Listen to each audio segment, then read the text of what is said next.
हाँ जी हजूर के पिछला बरस अदीम बड़ा ही तवील था।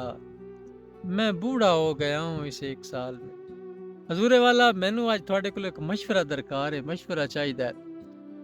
मैं थोड़ा जा उलझ गया, उलझ थोड़ा जा नहीं बल्कि ढेर सारा गया। भी मैं एक पेज बनाया सी मेरे दोस्त ने, ए मेरा पेज मोनेटाइज होने तो पहल उन्हें आख्या यार थोड़ा उत्थे पेज मोनेटाइज नहीं होंदा ते इत्थे मैं पेज बनांदा बाहर होंदे सी ना ते अल्लाह कर सी मोनेटाइज हो जासी थोड़ी भी रौनक मेला बनया रहा सी मेरा ही। मैं कहा ठीक है, एक वो पेज बन गया, ये पेज बन गया, इस ते भी वीडियो मैं लांदा सी, उन्हां नाल भी भेजदा सी। उस तो बाद एक मेरा होर दोस्त है, कोई 15-20 दिन होए ने, ਉਹਨਾਂ ਦਾ ਹੁਕਮ ਹੈ ਯਾਰ ਕੋ ਵੈਬਸਾਈਟ ਬਣਾਈਏ ਤੇ ਇੱਕ ਨਾਲ ਚੈਨਲ ਖਸੂਸੀ ਤੌਰ ਤੇ ਜਿਹੜਾ ਨਾ ਕੱਪੜੇ ਵਾਲਾ ਤੇ ਵੈਰਾਈਟੀ ਸੇਲਿੰਗ ਵਾਲਾ ਵਗੈਰਾ ਬਣਾਈਏ ਤੇ ਮੈਂ ਕੰਮ ਕਰਦਾ ਸਾਰਾ, ਤੁਸੀਂ ਸਿਰਫ ਜਿਹੜਾ ਨਾ ਵੀਡੀਓ ਬਣਾਓ। ਮੈਂ ਹਾਮੀ ਤੇ ਭਰ ਲਈ, ਮੈਨੂੰ ਲੱਗਾ ਕਿ ਕੋਈ ਨਹੀਂ ਯਾਰ ਇਤਨਾ ਕਿਹੜਾ ਔਖਾ ਕੰਮ ਹੈ ਵੀਡੀਓ ਬਣਾਉਣਾ।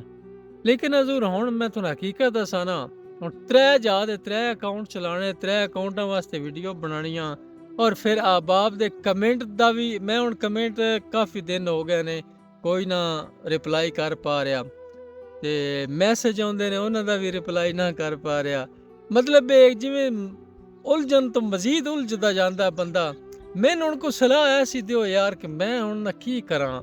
ਮੇਰਾ ਦਿਲ ਹੁਣ ਚਾਹੁੰਦਾ ਕਿ ਮੈਂ ਕੁਝ ਸਕੂਨ ਚਾਹੀਦਾ ਥੋੜਾ ਜਿਹਾ ਵੀ, ਕੋਈ ਇੱਕ ਅੱਧੀ ਵੀਡੀਓ ਠੀਕ ਹੈ ਬਣਾਈ ਆਪਣੇ ਅਕਾਊਂਟ ਤੇ ਪੋਸਟ ਲਾਈ ਤੇ ਚੱਲ ਅੱਲਾ ਅੱਲਾ ਖੈਰ ਸੱਲਾ।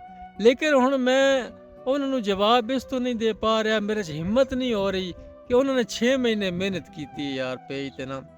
ਮੈਂ ਅਗਰ ਵੀਡੀਓ ਬਣਾਈਆਂ ਤੇ ਉਹਨਾਂ ਨੇ ਵੀ ਜ਼ਾਹਿਰ ਹੈ ਟਾਈਮ ਰੋਜ਼ਾਨਾ ਦੀ ਬੁਨਿਆਦ ਤੇ ਵੀਡੀਓ ਅਪਲੋਡ ਕਰਨਾ ਮੈਨੇਜ ਕਰਨਾ ਉਹਨਾਂ ਵੀ ਕੀਤਾ।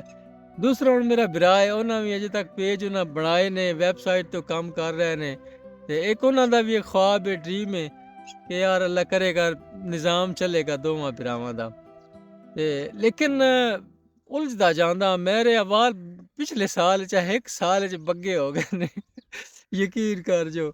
ਤੇ ਹੁਣ ਮੈਂ ਸੋਚਦਾ ਯਾਰ ਕੁਝ ਨਾ ਰਿਲੈਕਸ ਚਾਹੀਦੀ ਹੈ। ਲੇਕਿਨ ਹੁਣ ਜਿਵੇਂ ਮੈਂ ਹੁਣ ਅਕਾਊਂਟ ਹੁਣ ਇਹ ਵੀ 2 ਬਣ ਗਏ, ਆਪਣਾ ਵੀ ਅਕਾਊਂਟ 3 ਕਰ ਅਕਾਊਂਟ ਹੋ ਗਏ, ਫਿਰ ਇਹ ਮੈਨੇਜ ਕਰਨੇ, ਫਿਰ ਅਹਿਬਾਬ ਦਾ ਜ਼ਾਹਿਰ ਹੈ ਮੈਂ ਆਪ ਵੀ ਕੱਪੜਾ ਇਸ ਅਕਾਊਂਟ ਤੇ ਵੀ ਵੀਡੀਓ ਵਗੈਰਾ ਲਾਣਾ ਕੱਪੜੇ ਦੀਆਂ, ਉਹਨਾਂ ਅਹਿਬਾਬ ਦਾ ਵੀ ਰਿਪਲਾਈ ਕਰਨਾ ਮੈਨੇਜ ਕਰਨਾ ਤੇ ਸਮਝ ਨਹੀਂ ਆ ਰਹੀ ਮੈਂ ਐਸੇ ਸੂਰਤ-ਹਾਲ 'ਚ ਕੀ ਕਰਾਂ। ਹੁਣ ਤੁਸੀਂ ਮੈਨੂੰ ਸਲਾਹ ਇਹ ਦੇਣੀ ਹੈ ਕਿ ਮੈਂ 3ਵੇਂ ਅਕਾਊਂਟ ਉਹਨੇ ਲੈ ਕੇ ਚੱਲਾਂ ਜਾਂ ਭਰਾਵਾਂ ਨਾਲ ਦੂਜਿਆਂ ਦੋਵਾਂ ਨਾਲ ਮਾਜ਼ਰਤ ਕਰ ਲਵਾਂ, ਉਹਨਾਂ ਨੂੰ ਆਖਾਂ ਯਾਰ ਮਿਹਰਬਾਨੀ ਮੈਂ ਪੜ੍ਹ ਨਹੀਂ ਸਕਦਾ।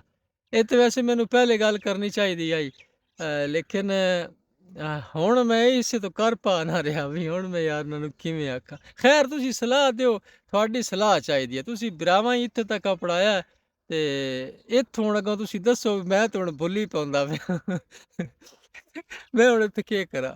ਸਦਾ ਸਲਾਮਤ ਰਹੋ, ਦੁਆਵਾਂ ਯਾਦ ਰੱਖੋ ਤੇ ਜ਼ਰੂਰ ਕਮੈਂਟ ਕਰਿਆ, ਮੈਨੂੰ ਕੋਈ ਮਸ਼ਵਰਾ ਦਿਆ ਜੀ। ਜਜ਼ਾਕ ਅੱਲਾ, ਸਲਾਮਤ ਰਹੋ।